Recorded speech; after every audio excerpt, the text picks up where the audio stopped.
Assalamualaikum warahmatullahi wabarakatuh. Alhamdulillahirabbil alamin wassalatu wassalamu ala asyrofil anbiya'i wal mursalin wa ala alihi wa sahbihi ajmain, amma ba'du. Pertama-tama marilah kita panjatkan puji dan syukur kehadirat Allah Subhanahu wa taala yang telah memberikan kita semua nikmat sehat sehingga bisa menjalankan ibadah puasa dengan lancar dan sehat semuanya. Yang kedua, salawat serta salam marilah kita curahkan kepada junjungan kita Nabi besar Muhammad Sallallahu Alaihi Wasallam. Yang kedua, salawat serta salam marilah kita curahkan kepada junjungan kita Nabi besar Muhammad Sallallahu Alaihi Wasallam yang tidak pernah berhenti syafaatnya sampai yaumul akhir nanti. Itikaf di bulan Ramadan. Banyak ayat Al-Quran yang menjelaskan kita tentang kelebihan dan keutamaan dari Lailatul Qadar. Di antaranya yaitu orang-orang yang beribadah pada malam itu akan mendapatkan pahala dari amalan 1000 bulan atau lebih dari pahala usia 80 tahun. Salah satunya yaitu amalan tersebut yaitu itikaf. Adapun yang dimaksud dengan itikaf berasal dari kata bahasa Arab yaitu akafa yang artinya berdiam atau menahan diri. Sedangkan menurut istilah yaitu berdiam diri di masjid yang dilakukan oleh orang tertentu dengan niat tertentu. Banyak ayat Al-Quran yang menjelaskan tentang itikaf. Salah satunya yaitu dalam surat Al-Baqarah ayat 125. Bismillahirrahmanirrahim. Wa idz ja'alnal baita matsabatan lin-nasi wa amna wattakhidhu min maqami Ibrahim musalla wa ahidna ila Ibrahim wa Ismail an tahhira baiti lit-taifina wal 'akifina war ruk'is sujud.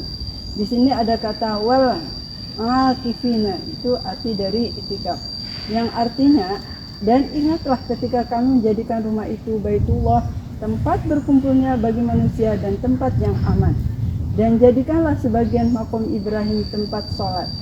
Dan telah kami perintahkan kepada Nabi Ibrahim dan Ismail, bersihkanlah rumahku untuk orang-orang yang tawaf, yang itikaf, yang rukuh dan sujud. Selanjutnya, macam-macam itikaf terdapat ada 2 macam, yaitu itikaf wajib dan itikaf sunnah. Adapun itikaf wajib adalah itikaf yang dilakukan atau diwajibkan oleh seseorang atas dirinya sendiri dengan niat nazar atau berjanji untuk melakukan dengan tujuan dan niat yang baik. Yang kedua, itikaf sunnah adalah itikaf yang dilakukan oleh orang tertentu dengan mengharapkan ridho Allah Subhanahu wa taala, dengan mengharapkan pahala yang luar biasa. Selanjutnya, rukun itikaf. Ketika kita melakukan itikaf, ada salah satu rukun yang harus kita tunaikan, yaitu yang pertama adalah niat. Niat ini sangat penting dalam melakukan suatu ibadah. Kalau niat kita baik, insya Allah nanti akan mendapatkan pahala yang luar biasa dan balasan dari Allah Subhanahu wa taala. Yang kedua, syarat itikaf. Yang pertama yaitu beragama Islam. Yang kedua, tamyiz atau bisa membedakan mana yang baik dan mana yang buruk. Yang ketiga, berakal.